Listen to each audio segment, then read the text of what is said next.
I'd say ladies first. I'm going to say gents first because you're the new gentleman with us. Okay. Hopefully the microphone is working. So my name is Scott Johnson. I'm the founder of Veteran Owned UK. So we're the UK's only advocacy group for veteran-owned businesses, certified here in the UK, and we're also an online business directory. So founded back in 2017 as a business directory, and then diversified into an advocacy group as well. Afternoon, my name is Farida Gibbs. I'm the CEO and founder of Gibbs Consulting. I am the diverse supplier. So I actually set up my company 20 years ago. I was the third certified diverse supplier back in, I think it was 2007, 2008. So I have a very interesting perspective of my journey over those years. So thank you for having me. Thanks, Farida. Good afternoon, everybody. My name is Maggie Berry. I've been involved with supplier diversity and supply chain inclusion since 2012. I used to run the We Connect International campaign across Europe. Jaxx running it in UK and Ireland. I'm currently doing some work with Out Britain, which is the UK's first LGBTQ+ owned chamber of commerce. So supporting businesses who are LGBTQ+. And I've done a lot of work with SMEs as well around sustainability generally and helping small businesses look at how they get started on things like net zero and scope 3 emissions and all those kind of things. So I've spent a lot of time working with big corporates, helping them to connect into this market. So I have a pretty strong understanding working with amazing businesses like Farida's, advocacy groups like here, and big corporates like yours. That's right, Jaxx. Let's see. Okay. Hi, I'm Jaxx from We Connect International. I'm 5 months into my role and sort of 5 months into the supply diversity inclusion world, and it's been a whirlwind. I'm very much enjoying it. It's impactful, which is what I like. We Connect itself, we're 15 years old. We span 140 different countries, 21,000 women globally. And 210 corporate members, of which Peter is one of them. And we work, I sort of like to say, I sit in the middle between corporate buyers and the women I represent, my foot's in the door. I'm just trying to help them to walk through it. And so understanding what your challenges are and your needs and your frustrations at corporate, but also how best to upskill these women so that they are very much corporate ready when the time comes for a contract to be assigned or given. That's me, Reshma. Hi, I'm Reshma Sheikh, and I started my career in the corporate world. I was a corporate restructuring lawyer for 10 years. Children came along and fell into entrepreneurship. For 10 years, my plan was then to do it for 2 years, actually, but I ended up taking over and leading a 9-figure business and was a member of MSD UK. And that's when the first time I heard about MSD UK as well. So MSD UK, I'm their managing director. We work with ethnic minority businesses. That's non-white as defined by the consensus. In terms of what we do, similar to the other advocacy bodies, we organise events, programmes, and we act as that bridge to the corporate world. Okay, that is great. So we've got really good representation here. I've got a number of questions, but I want you guys on the floor to think of some questions as well, please. Right, I'm going to start off with you, Farida. So Farida and myself are co-founders of the Council for Supply Diversity and Inclusion. Okay, and we founded that maybe about 3 to 4 years ago, along with Sarah Ahmed from BMS and Sunita Hirani, who's now with Deutsche Bank. And it was all coming from different aspects about the frustrations about the inclusion of diverse suppliers in businesses and all the barriers that we've been talking about for them to be able to do business. So from the GSA perspective, it was the whole sort of like abusive approach of buyers and their due diligence processes and our RFP process, making it really difficult. Farida, you're coming up from the service provider perspective and how difficult it's actually been to get your foot in the door. So you said you've got an interesting journey. I know you've got a phenomenally interesting journey. Could you share your journey with us? Thank you. Yeah. So I stumbled on supply diversity in 2007 when I met with a fascinating procurement guy, Charles Gillian, who was at AstraZeneca. I went to meet with him. I was 2 years into my business. I was very much the cold caller, the knocking on the door, the emails, and he invited me.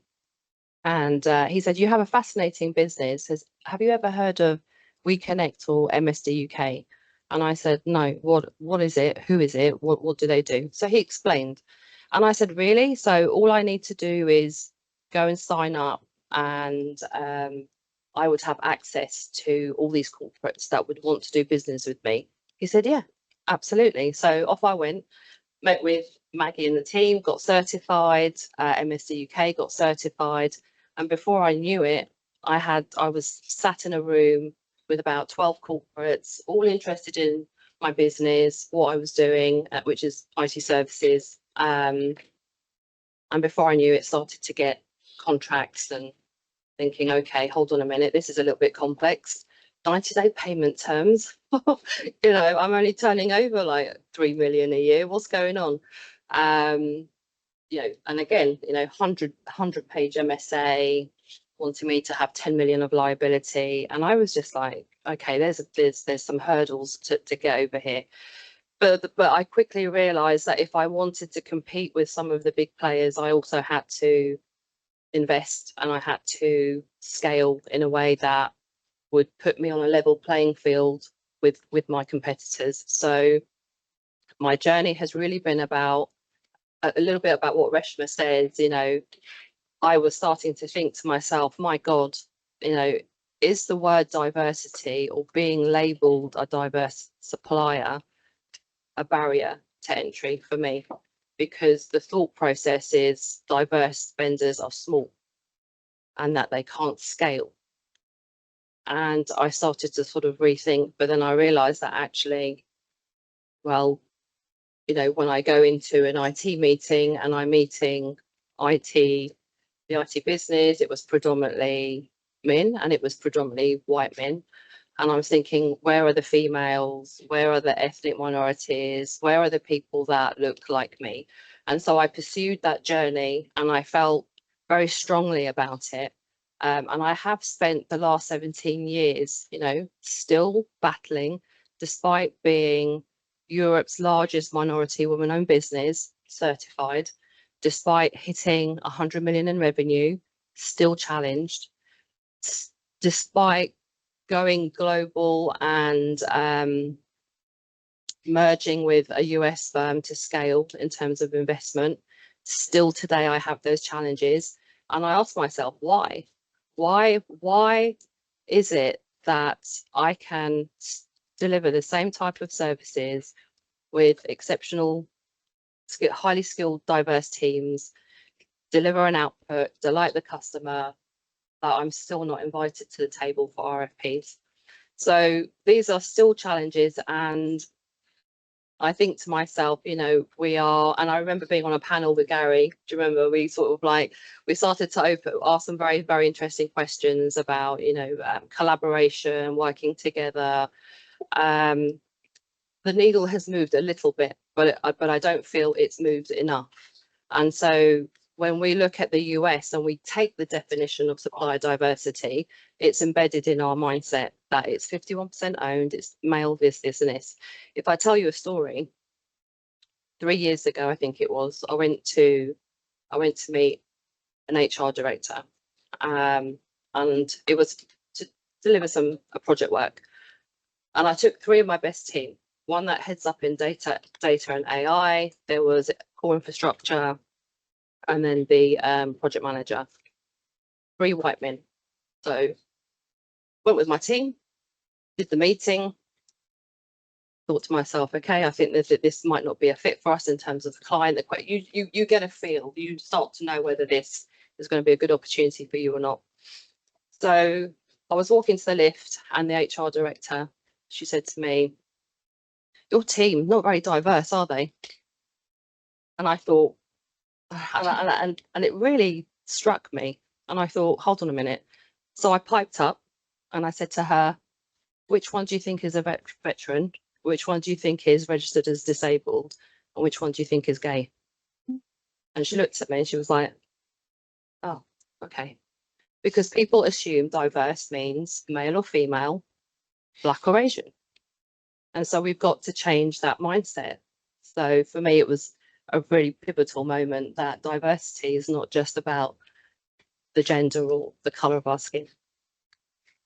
That's phenomenal. That's a really good introduction, and it leads on. I mean, there's a whole host of different questions I've got for all of you, but and then this is open to any of the NGOs to sort of answer. I mean, how do you think we are shifting the needle? What are you seeing coming from corporates? Are you seeing an increased amount of spend helping to change direction of travel? Are you seeing that they're picking? Because this was an event that we went to, and I saw you at Reshma 2 weeks ago, the Diverse Business Summit. And it was a great presentation, and Lloyds Bank were presenting, but what they were presenting was their Black Empowerment Portal. And it was just, it really struck me, Lloyds only backing Black owned businesses. What about Asian owned businesses? What about women owned businesses? So what are you seeing? Are you seeing that corporates are going across all diversities? Are they picking diversities? Are they sponsoring more or less? That's a really big open question that you can all chime in on it at some point. And I know what Scott's going to say. He's going to say veterans are the ones that are left out most. That's true. Yeah. I won't point that out, but I think Jason touched on it, in his talk. Exclusivity is where a lot of people end up because they craft a corporate policy and structure, which eventually ends up with a set of KPIs. And people try and achieve those KPIs because no leader, manager wants to fail in terms of delivering what their goals and objectives are. So they end up with a structure that they think, to Farida's point, fits the exact model. There's a lot of misconceptions about what diversity is within the UK. The UK's definition for diversity isn't appropriate. So I'm currently doing a doctorate, and my research is focused on veteran-owned businesses, how they fit in the UK's diverse business landscape. But the front end of that, the literature review started off at the high level. What is supply diversity globally? What does it mean in the UK? And then how does it drill down?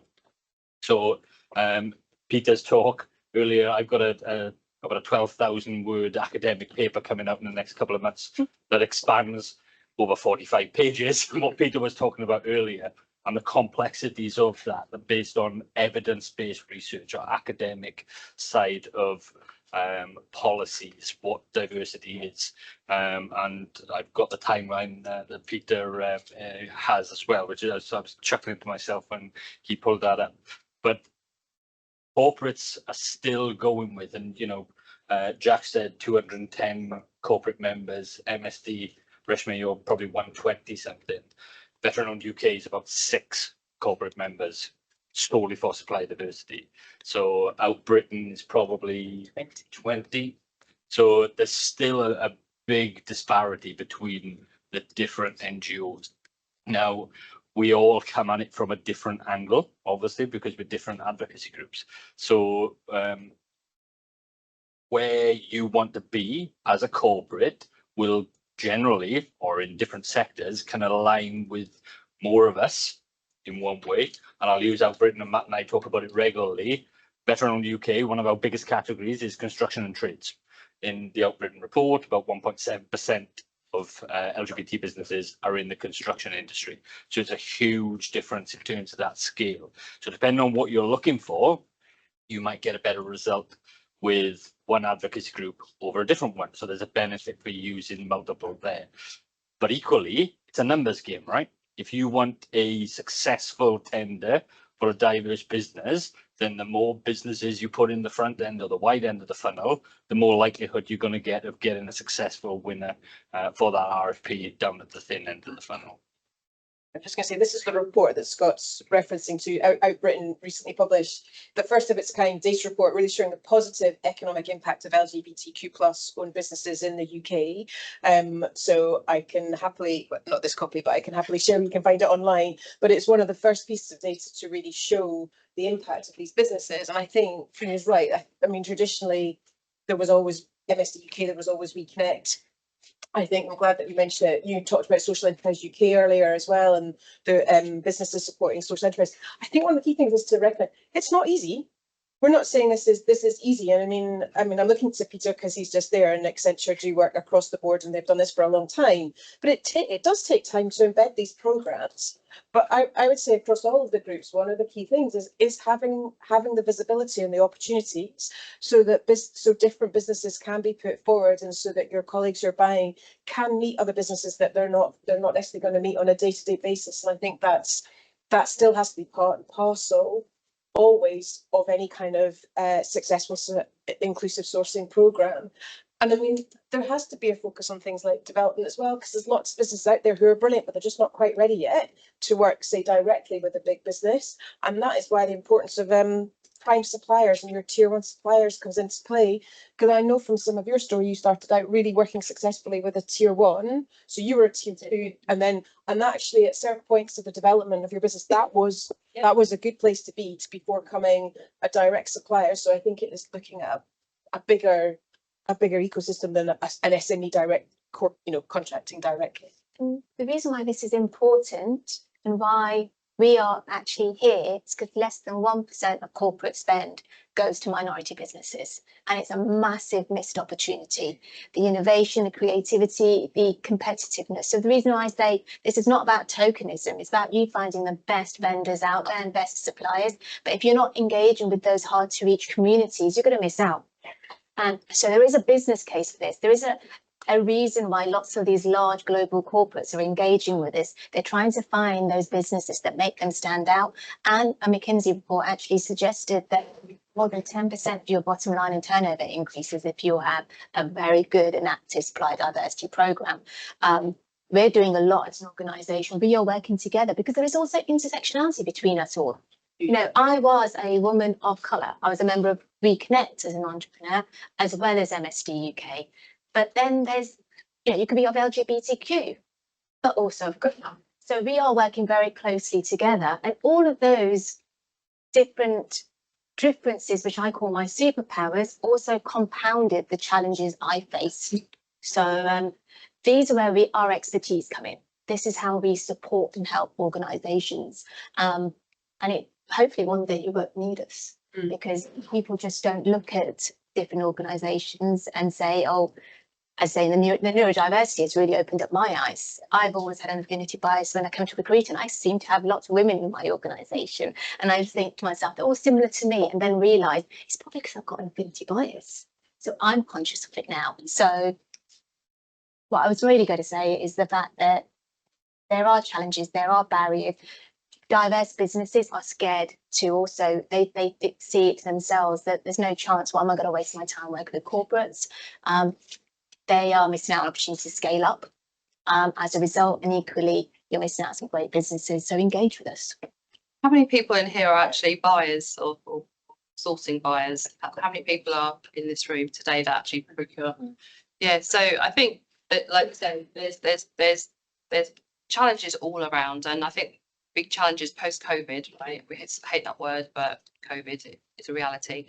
And corporates have been challenged with their spend, with their budgeting, and procurement and sourcing buyers have been charged with, rationalizing their supply chain and saving money. So why would I suddenly now, want to bring on vendors into my program?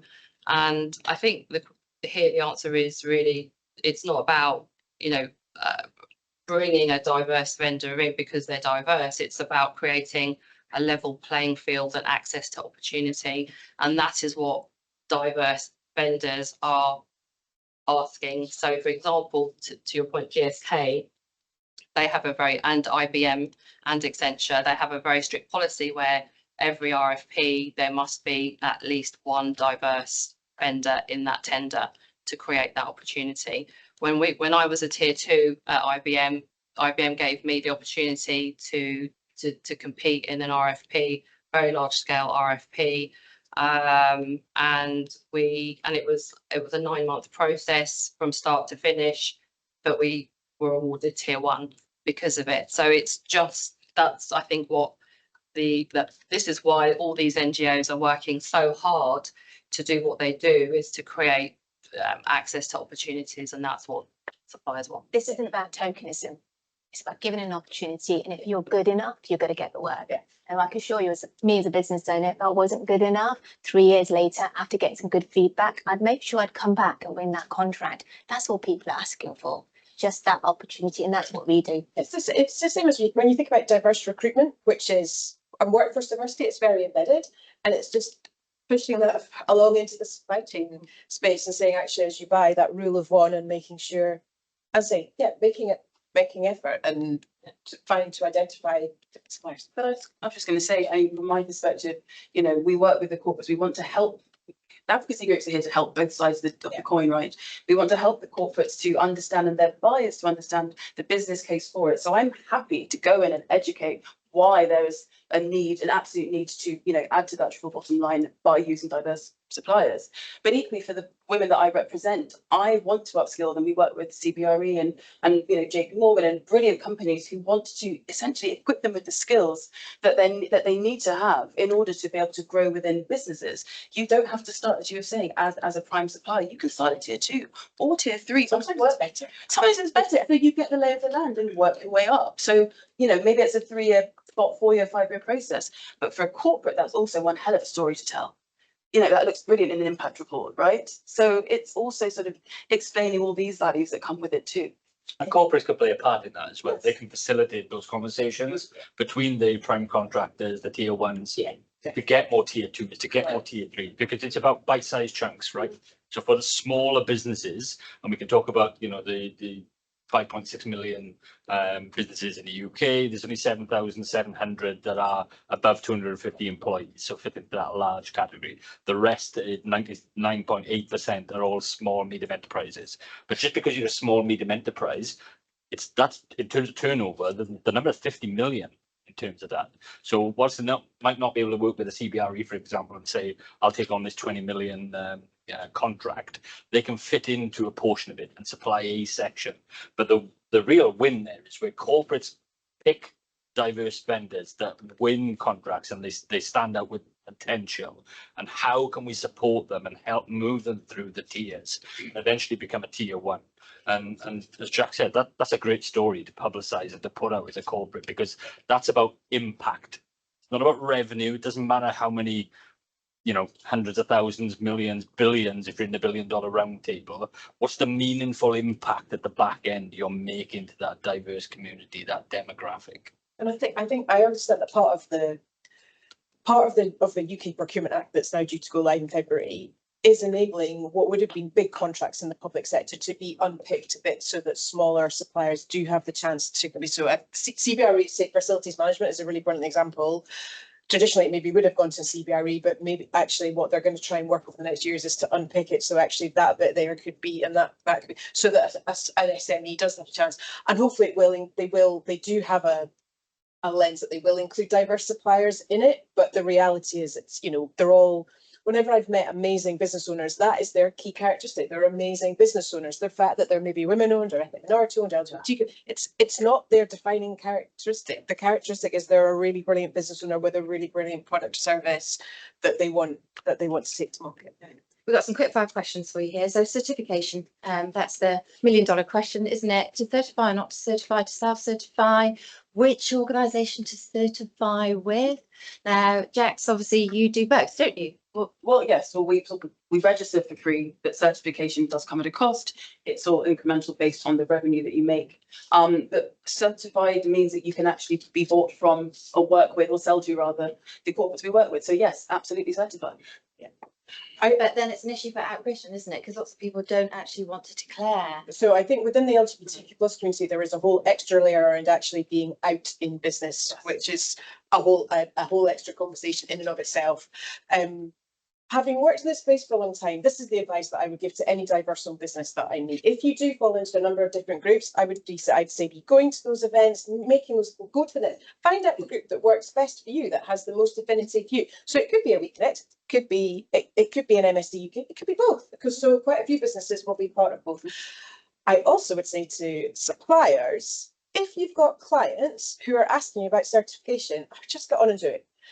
It does cost, it's not a lot, and actually, if you can't afford a certification fee, you're probably not going to be able to supply a big corporate anyway, because it is is it for £300. £300, right? Yeah. So it's not even a Less than big, £1 a yeah, day. it's not even a big, Mm. they're not, so I definitely, proponent of certification. However, it's not everywhere, but in the UK, I can say it's firmly embedded here. And I think it's a good thing. Stand up and be counted. And I think that's the message that Out Britain wants to put out to LGBTQ plus owned businesses is stand up and be counted, have more of those role models in case because you can't be what you can't. I think certification definitely is the way forward, primarily because a lot of the corporates require it now and they've moved away from that self-certification. I think it should be appropriate for the user as and when they need it. We don't charge for certification, so we don't have any cost for veteran-owned businesses at all. So listing on our directory, certification, it's all free because I didn't want anything to be a barrier for a business in terms of progressing themselves and moving themselves forward. So having that certification process for the veteran community, there isn't a question around it. Essentially, it doesn't even come down to, shall I put this money into it? Because a lot of the time, you're absolutely right, they can afford it, but they don't understand it as much initially. So should I put my money into this? So we just took that question away from them and just said, hey, this is free, so you can get it and you can wave that sign around as much as you want. Okay, right, I've got a question to ask in a minute, but anything from the floor? If you don't mind. So my question is, I'll speak loudly. So my question is, Peter showed the US definition of what makes a diverse business, 51% owned by one of these diverse groups. I would like to understand where you stand on that. Let me give you a scenario to back that up. Let me give you two scenarios. Jason starts a business with his wife. She's a woman, he's a black man. They're both part of the group. They're 50-50 owned and they don't fit into any of the groups by that definition. Different scenario. Jason recognises that, he's a smart guy, so he says, I'll tell you what, I'll own 51%, you do 49%, but I've got a day job, so I'm not going to work in the business. It's your business, you run it, but you only own 49% because I want to be part of the group. That is something. That's what we talked about. To be honest, it can go even further than that. Because imagine if you're 33% owned by somebody from the LGBT community, 33% by an ethnic minority, 33% by a woman. In my opinion, that is a truly diverse business. Yep. But you actually can't be certified by any of us. So that is the US model, the 51%, because that is what's mandated. In the UK, we're actually in discussions thinking of another way to actually have a different type of registration, because inadvertently we are creating our own barriers as well, and we don't want to do that. So it is something that I see as an issue that we are looking into. I definitely think this would be the development of supply chain inclusion here, which I've watched over many years. I will say though, and this is coming from all the years that I spent at WeConnect International, but I'm going to say it would be the same for all the advocacy groups. These are economic empowerment campaigns, because if you then say, look, actually that business is male-owned, but it's got loads of women staff, great, but it's the bloke making the money.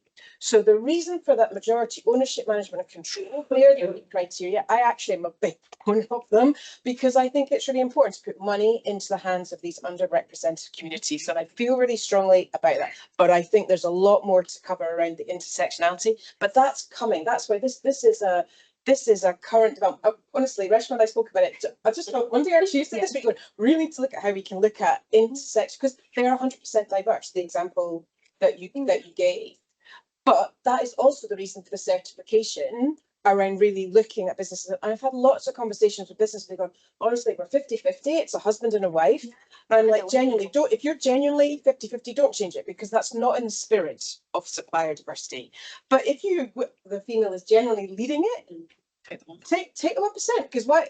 Because if you're genuinely one of the business, and that's where certification really looks at how the business is. Save the marriage, she can have the 1%. To be clear, it is normally in a husband and wife scenario. It doesn't come up often in non-married business relationships. Is certification not an opportunity for you guys to change the rule? I think there's two different things being discussed here, and for me it's a lot clearer. Okay, so certification by an advocacy group is veteran owned, LGBT owned, female owned, ethnic minority. that certification. The US definition, I think, was on your slides, Peter. 51% owned and operated, 51% or more owned and operated by an economically disadvantaged individual or individuals. It doesn't say which group it's from. If that business is 50-50, the business is 100% owned through diversity. The difficulty comes in certification at that point. How do we certify? Because 50% might be veteran owned, 50% might be female owned. So there's where the complexity comes in. But in terms of the overall business, it's 100% diverse owned. And that fits in with the globally recognized US-led definition. So for corporates, you really have to use a little bit of common sense there. It comes down to your policies again. If you have a self-certifying rule where you'll accept the businesses self-certifying, go with it, onboard it. You've had the conversation, Jason's case there, a female owned and a gentleman of colour owned, they're in, 100% owned. So if you have to have certification, then we can get involved with that. And again, common sense should prevail. Now, there's definition needs changing. That's what I said about the UK's definition as a whole is wrong. So can I just touch on that very, very briefly again? Because I call you a gentleman. No. One of the challenges that with our communities is that you can't prove one is LGBTQ+. So there's no, so the certification becomes, I don't know how that's done. Yeah, they do. They look at things like marriage certificates or activity and or participant, Right. membership of organisations and things like that. So they do it. It's not as easy as saying you're. That's what I'm saying. I think it's quite an invasion of privacy to do that. And surely business is done on a good faith basis. From a UK perspective, I understand that the legislation in the US drove the need for certification to be required. But in the UK, we've got perhaps a different lens that we can take and approach that opens up more opportunities for those who do feel marginalised, but for they don't have access to the opportunity. Perhaps there's the opportunity in terms of growing the advocacy group. I think you're absolutely right. Is this barrier of 51% creates a problem?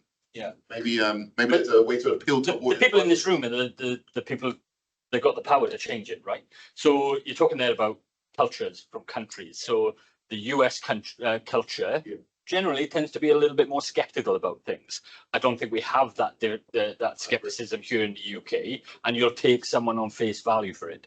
If you were to look at some statistics around how many people would actually have been found to be misleading somebody when it comes to what their background is, I bet they're absolutely tiny. So the reality of it happening is probably pretty low anyway. So I think that good faith standing is probably a little bit more relevant here in the UK, probably Europe, than it possibly is in the UK. I think it allows the buyers to get access to much more talent that perhaps might be, despite it being so economically advantageous, they perhaps don't do something. And that's what we all want, right? It's impact at the back end. It's about those pounds, euros, dollars being spent with those diverse businesses. So that's really important. If you have the ability as buyers to facilitate that, go with it. By all means, put them in contact with us just to get into the networks and see where we can help them at the same time. But Carl's got a question, and then I just want you to think of this question. I just want, if you've got a magic wand, what one thing would you like to change to shift the needle on inclusive procurement? But let's take Carl's question first. Briefly close to my question, which is, as a business that would really like to get into this space but has done absolutely nothing, quite frankly, in terms of a program, where do you start? Is it simply a case of baselining your existing suppliers and asking them to, we can help you. We can help you with that. Build a business case. And I would say it's a really, We can very data scrubs, the whole shebang, just talk to us and we can start you off. We can do the checklist as Kerry mentioned. I think it's looking which one works for you. We have a training academy that we're also doing for those startups, because a lot of businesses in the UK, bear in mind, whilst people might think this is a new thing, this has been in the UK for 20 years. And someone actually said to me this week, you guys are the best kept secret. You're amazing. I thought that was really bad. I wasn't that impressed with that, because people should know about us and what we need to do and how much we offer. But as organisations, as Jaxx and Maggie have said, data scrub is the first thing. You do it internally. You are probably already working with diverse businesses. Benchmarking we do on an annual basis. All our members tell you where you are and how well you're doing. And training. We offer lots of training because it's in our interest that you guys understand this and get this set up. Training is also provided in terms of that 300 certification fee. All our events, everything we do for our members are free. That's for the minority businesses. In terms of our memberships, all the other stuff are all bolt-ons. When you say training, that's for the procurement teams. That's right, in the procurement teams. Okay, so the magic wand, one sentence answers, because we really are at time. So Jaxx, Yeah, more success stories. I want more corporates to shout about what they're doing so I can bring more people into the group. Sorry. Maggie? I would say something along the lines of, a lot of your procurement will have clip levels coming in at maybe like 100k, 250k, and below that there's all these smaller contracts that actually loads of the small and diverse businesses would love to get access to. And so it's how we could do something that would enable more visibility on these 10 grand, 25 grand, these starter opportunities. Absolutely. Farida? For me, I think take a leap of faith and just give people a chance. Right. Scott? Clean up the UK government definition of diversity. Yes. There's three groupings rolled into one, and it just muddies the water. And corporates like to work on something defined, a definition. So that would really open up the playing field for people. And Reshma, you get the last word. Oh my goodness. You asked me to give one word, and the fact that you won't need us as organisations, that we do our job really well. And people don't see the divisions, and that 1% spend is no longer here. So if in my ideal world, I won't be here. I won't have to be here because you're looking at all suppliers with an open lens, and those that are minorities are getting those opportunities. Thank you. Right. I know we could carry on talking for absolute ages. I wanted to ask a question. Are there any other corporates in the room who don't have a supplier diversity program yet? Do you think after today you feel empowered to go to your leadership perhaps and work on the business case? Yeah, absolutely. And you're from? Bonzo. Oh, okay. A company you might think on the face of it would be all over this, and internally we are, but supply chain we're still building out procurement. So we're Because at people, the start of the journey. yeah, people see supplier diversity and group it with ED&I as a nice to have. They don't actually understand it's not a nice to have, it's a business imperative that actually makes you grow as an organisation. And that's the bit. And people are very value driven. So actually in terms of customers, having a diverse supply chain supports you. It's a win-win. So any support you need from any of us, just get in touch. And I'm pretty certain there's some other buyers in the room that didn't put their hands up. So I'll be coming round. I know who you are. I'll be coming shortly. You can steal Peter's slide for the business case for it. Yeah, I'm going to pay for all of you. All right, we're going to have to close it down, but I think we've come a long way, even since, we set up the Council for Supplier Diversity and Inclusion. You guys are all collaborating. We're really looking at changing these definitions. We're looking at setting up an all-party parliamentary group to see how we can lobby government and change those definitions and, and get more of these best practices. So I think we should give ourselves a pat on the back. I think we're nearly making ourselves redundant, but a little bit longer yet. All right, thank you very much for